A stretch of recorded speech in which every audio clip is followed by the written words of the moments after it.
বাহ, রান্নার কি সুন্দর ঘ্রাণ বেরোচ্ছে। যাই, ছেলেটা সেই কখন থেকে না খেয়ে বসে আছে, ছেলেটাকে একটু খাবার দিয়ে আসি গে। বাড়িতে কেউ আছো? আমি খুব ক্ষুধার্ত।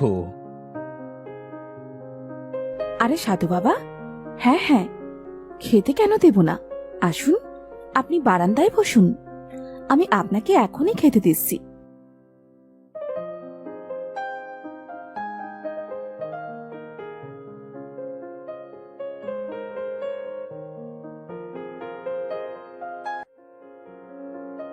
বাহ, তোর হাতের রান্না তো অসাধারণ।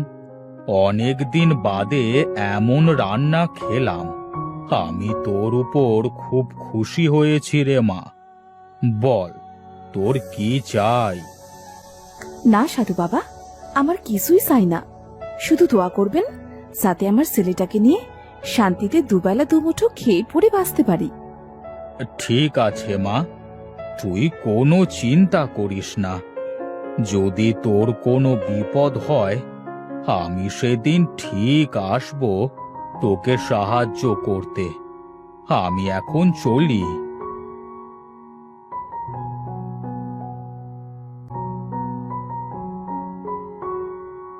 বাহ, কি সুন্দর খান। খাদিজা যে কি করে এত সুন্দর রান্না করে কে জানে।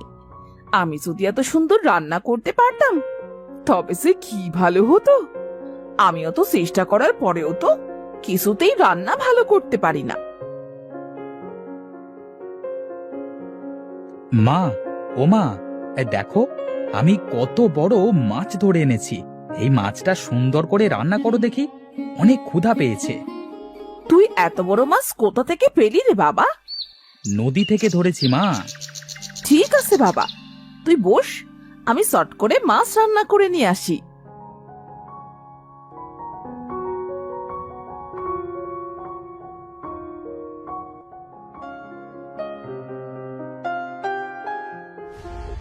ধের, কি রান্না করেছো মা?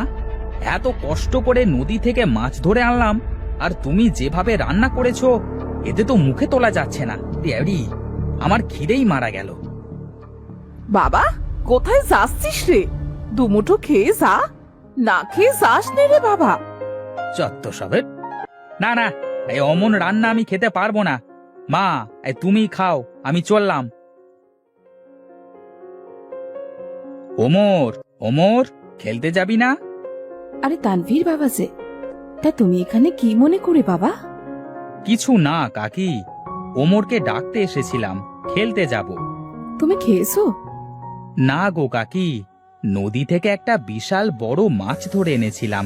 ভাবলাম মা মাছটা স্বাদ করে রান্না করবে, আর আমি কবজি ডুবিয়ে খাবো। কিন্তু মা এমন ভাবে রান্না করেছে সেটার মুখে উঠল না। সে কি বাবা, অনেক বেলা হয়েছে তো, এখনো খাওনি? সারাদিন না খেয়ে তুমি থাকবে কি করে? তুমি বরং ওমরের সাথে দুমুঠো খেয়ে নাও, তারপর না হয় খেলতে যাবে। হ্যাঁ তানভীর, খাবি আয়। বাহ কাকি, তোমার হাতের রান্না তো অনেক সুন্দর। হ্যাঁ হয়েছে বাবা, এখন খেয়ে নেই তো দেখি।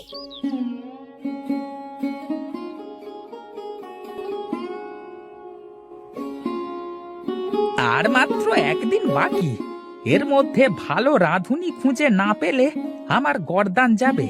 সারা গ্রাম খুঁজলাম, কিন্তু মনের মতো রাঁধুনি পেলাম না। কি যে করি! আহা হা হা, কি সুন্দর ঘ্রাণ! এত সুন্দর ঘ্রাণ কোথা থেকে আসছে? দেখতে হচ্ছে তো ব্যাপারটা। বাড়ি থেকে আছেন? একটু বেরিয়ে আসেন। কি আপনি? কি চাই? আমি হলাম এই মোড়ল মশাইয়ের নায়েব। আমি অনেক বিপদে পড়ে তোমার কাছে এসেছি। আমার মনে হয় তুমি আমাকে এই বিপদ থেকে রক্ষা করতে পারবে।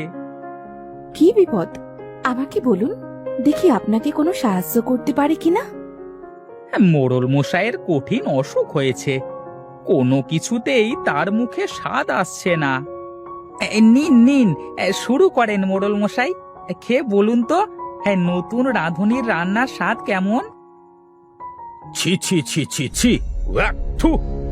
এমন জঘন্য রান্না আমি আমার বাবার জন্মে কোনোদিন খাইনি। নায়েব, বেয়াদবির একটা সীমা থাকে। এই 3 দিন ধরে তুমি আমাকে এমন বেস্বাদ রান্না খাওয়ালে। 3 দিন সময় দিলাম আমি তোমাকে। এর মধ্যে যদি তুমি কোনো ভালো রাঁধুনি খুঁজে না আনতে পারো তবে তোমার গর্দান যাবে। দাও, এখন দূর হও আমার চোখের সামনে থেকে। আমি তোমার রান্নার ঘ্রাণ পেয়ে তোমার বাড়িতে এসেছি। আমার বিশ্বাস তোমার রান্না মোড়ল মশাইয়ের অনেক পছন্দ হবে।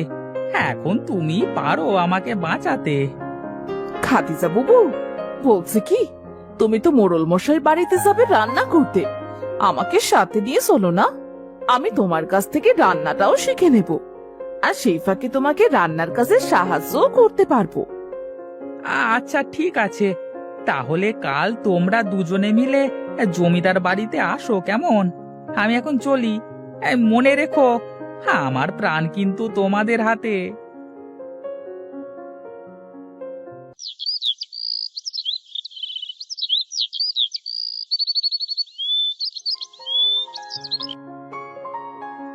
তোমরা এসেছো? এসো এসো, আমি তোমাদের রান্নাঘরে নিয়ে যাই। মোড়ল মশাইয়ের খাবার বেলা প্রায় হয়ে গেল। দ্রুত হাত চালিয়ে রান্না করো। ঠিক আছে নায়েব মশাই।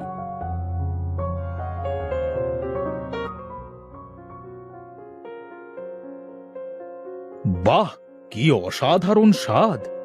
এমন স্বাদের রান্না এই প্রথম খাচ্ছি। নায়েব, এত স্বাদের রান্না কে করেছে শুনি? আগে মোড়ল মশাই নতুন রাঁধুনি করেছে রান্না। যাও যাও, এই রাঁধুনিকে পুরস্কৃত করো, আর আজ থেকে এই রাঁধুনিকে মোটা টাকা বেতন দিয়ে আমার বাড়িতে রেখে দাও। ঠিক আছে মোড়ল মশাই। বুবু, আজ আমি রান্না করি? তোমাকে দেখে দেখে আমি তো রান্না শিখেই গেছি। আমাকে একদিন রান্না করতে দাও। আচ্ছা বেশ বুবু, আজ তুমিই রান্না করো। এই তো পেয়েছি সুযোগ। আজ এমন বাজে রান্না করব, আর সব দোষ চাপাবো খাদিজার ঘাড়ে। আমাকে দিয়ে এত খাটনি করায়, আমায় কিনা বেতন কম দেয়। আজ রান্নায় এমন নুন দেব যাতে খেয়ে মোড়লের গাল পুড়ে যায়। ওয়াক, থু! খাবারে এত নুন কে দিল? কে করেছে এই রান্না? আগে মোড়ল মশাই, রান্না তো আজ খাদিজাই করেছে। নায়েব, নায়েব! জি জি জি, বলুন মোড়ল মশাই। খাদিজাকে এক্ষুনি এই বাড়ি থেকে বের করে দে।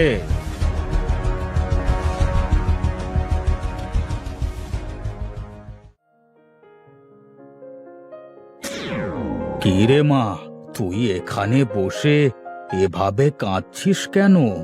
কি হয়েছে তোর? এই নে মা, তুই এই মশলাটা রাখ। তোর রান্না করা হয়ে গেলে রান্নায় মশলাটা 1 চামচ করে ব্যবহার করবি। দেখবি তোর রান্না কখনোই খারাপ হবে না। আপনাকে অনেক অনেক ধন্যবাদ সাধু বাবা।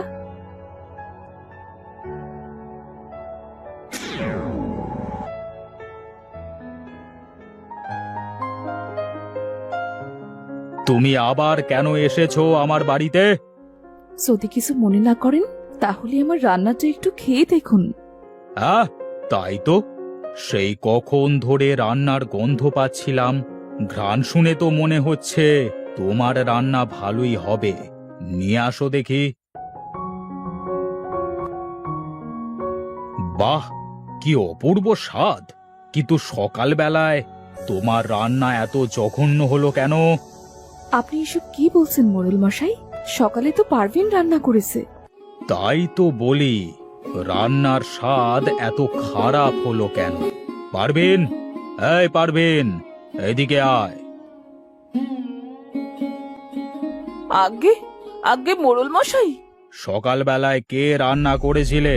কি হলো, চুপ করে আছিস কেন? বল, কে রান্না করেছিল? সকালবেলা আমি রান্না করেছিলাম, আর ইচ্ছে করে রান্নায় বেশি নুন দিয়েছিলাম, যাতে আমি খাদিজাকে দোষ দিয়ে এই বাড়ি থেকে তাড়িয়ে দিতে পারি। আর আমি নিজে রান্না করতে পারি। কেন? তুই এসব কেন করেছিস? খাদিজা তোর কি ক্ষতি করেছে বল? সারাদিন আমি রান্নাঘরে সব কিছু গুছিয়ে দেই, তারপরও ও আমার থেকে বেশি টাকা পায়, আর রান্নার সব প্রশংসা খাদিজাই পায়। তাই আমি এই কাজ করেছি। আমার ভুল হয়ে গেছে মোড়ল মশাই, আমাকে ক্ষমা করে দিন। তোর এত বড় স্পর্ধা! তুই এক্ষুনি আমার বাড়ি থেকে বের হয়ে যা, আর কোনোদিন আমার সামনে আসবি না। এই জন্যই বলে অতি লোভে তাঁতি নষ্ট।